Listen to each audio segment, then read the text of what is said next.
we were absolutely, livid that we weren't included on the first pilots. We're just not sexy enough, apparently.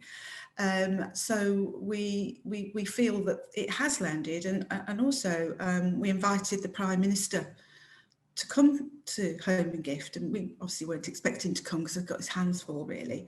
But he did take the time to write to us personally, which I thought it does show that he does understand.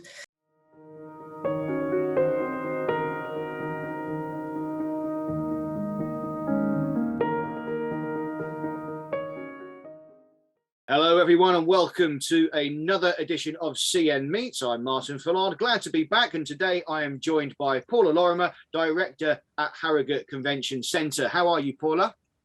I'm very well, thank you, very well, and very, very, very excited about having events back, that's for sure. Oh, aren't we all? So, Harrogate, just like every other venue in the land, you've been pretty much closed down for the last 18 months, despite, of course, being a hospital. So, Paula, can you tell us, is the venue fully operational once more? Absolutely, and not only is it fully operational, we managed to get it returned to us in a better condition than when we before the hospital came in. So we're in a good position, and many of our areas now are fully carpeted. So when organisers come back, they'll see some very positive changes. So we're very, very excited about the next few months in what is going to be our busiest season. That's really interesting. We'll come on to the season in a few moments' time, but I just wanted to touch on the Home and Gift Show, which took place in the middle of July. Now, it was actually billed as a government pilot event, part of the event research programme. I mean, for the venue, what did it feel like to be actually running a live event once again? I think the team were just, they were thrilled really that we'd managed to get onto the pilot, because actually Home and Gift fell on the first open day was on the old restrictions on the 18th, and then the new restrictions with no restrictions on the Monday. So it was in an impossible position. So, the AEV just supported us so much. I thought, we just can't put up with this. I mean, you've got Wimbledon and the Grand Prix being on. Well, what about our events? So we were absolutely thrilled to get it on the pilot, and the team, a whole new team on Home and Gift that we were working with, and it was absolutely incredible, really. And everybody was just like, it just feels so great to be back and to see so many visitors coming. And also we had the furniture show as well, which was a new show. So not only did we open, but we opened with a new show alongside Home and Gift. So the pilot itself was wrapped around basically vaccinations and social distancing, but other than that, really no restrictions at all. So I think we've played again a significant role in informing the government that exhibitions are very safe and ready to reopen. I mean, do you think it gave the government the information they needed? I know there's always been a lot of misinformation or confusion about what they think exhibitions and trade shows and conferences and congresses actually are and their value. Do you think, anything landed? I think it did. I mean, first of all, it landed that we were absolutely, livid that we weren't included on the first pilots. We're just not sexy enough, apparently. So we feel that it has landed, and also we invited the Prime Minister to come to Home and Gift, and we obviously weren't expecting to come because I've got his hands full, really. But he did take the time to write to us personally. Which I thought it does show that he does understand. I think there's another reason why he wants to understand and want the data, because he's got his own conference coming up in November called COP26. So suddenly, that small little event.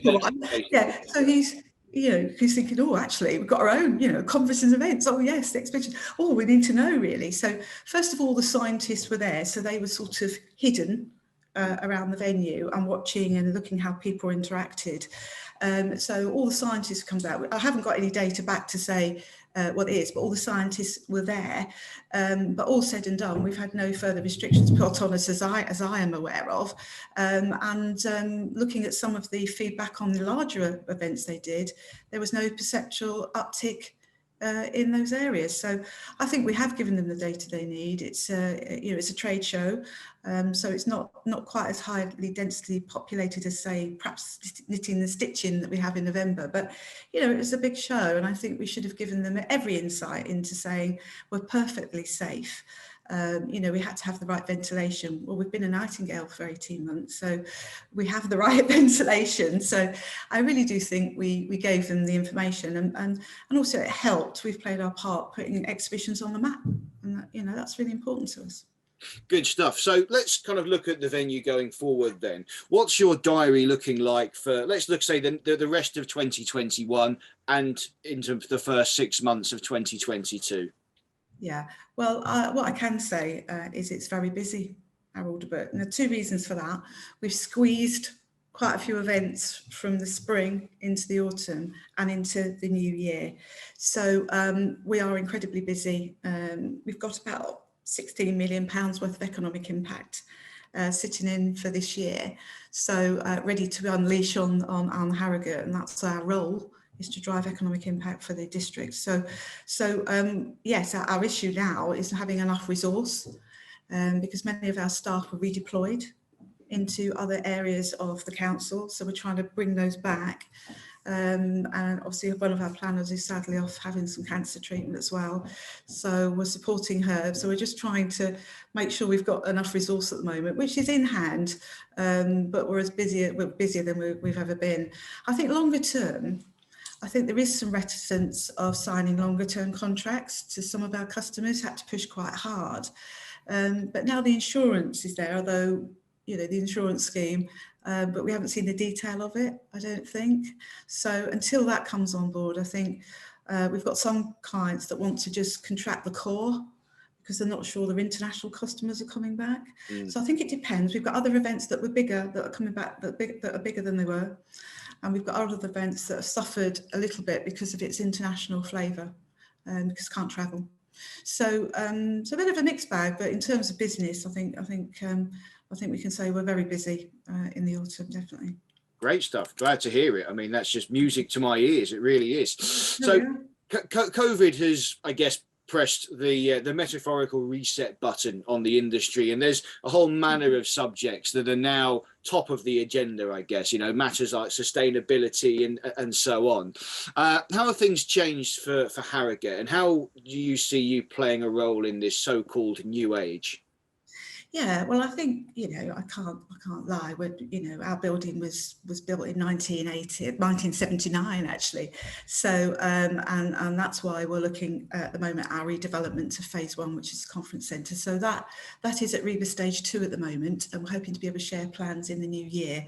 And obviously sustainability is a very big part of that, and also some of our disability access. So we've had a lot of, reports and surveys done on that.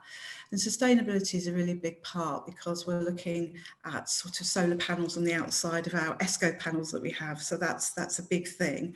And back in at the beginning of the year, we applied for a Salix grant for decarbonisation, and we won £600,000.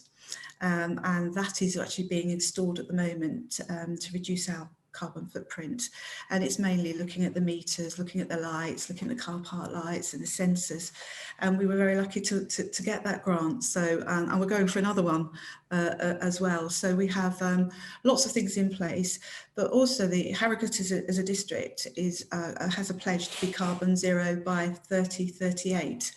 So we're very much involved in that, and obviously we've got all these wonderful green open spaces, and we need to make sure that Harrogate Convention Centre plays its part in decarbonisation and sustainability. And I'm glad to say we've got some exciting projects on the go already, and a few conferences on decarbonisation from the council coming to the venue. So we're really excited about it, and I think probably we can make some of the biggest changes, because being built in the late 70s, we can make some huge changes, some little changes that contribute hugely to sustainability. So I'm really excited about it and looking forward to the redevelopment plans and solar panels and all sorts of stuff like that, because, you know, it's really important to us that we play our part. So yeah, it's really important. And it's all marginal gains, as we are so often told. So lastly then, Paula, the people in the business community of Harrogate, they must be happy to see you back. Joe, yeah, I mean, you know, sometimes we come in for quite a bit of criticism, you know, because we get a lot of traffic in the town and various other things. But I think for the business community, it's been a bit of an eye-opener for them. The bed and breakfasts, for example, 55% of all their business comes from Harrogate Convention Centre, from exhibitions and conference delegates. And they didn't really realise that. So suddenly I was getting calls like, when's Bridal opening? I'm like, well, it's not. What do you mean?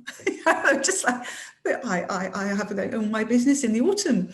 He says, well, I'm sorry, but we just can't run them. So the hoteliers have always known really how important we are, but they really felt it, because obviously we can fill all of the hotels in Harrogate. So we're very much involved in the Harrogate Hoteliers Association and keeping them informed, but they're delighted. But also we got a lot closer to the restaurants and the bars, and they're ringing us up saying, when are you coming back? So we've made some friends that we never had. And we now feel more like Team Harrogate, because the revival means that everybody is working as a team. And when you do that, you tend to get a better result. So, and also when Harrogate's full, it's like the plop effect in a pond. Ripon and Knaresborough and all of that district is then filled with other people that can't stay in Harrogate. So it's great. What I would also say, though, is that Harrogate's done very well in once it was out of lockdown, because it's a fabulous destination to come to for a staycation. So many of the hotels have been very full over the summer, and I'm really pleased for them because they've had a terrible time. But yeah, so we've made a lot of partnerships and friends, and also with the Nightingale, I think it's given the town and district a real feel of pride.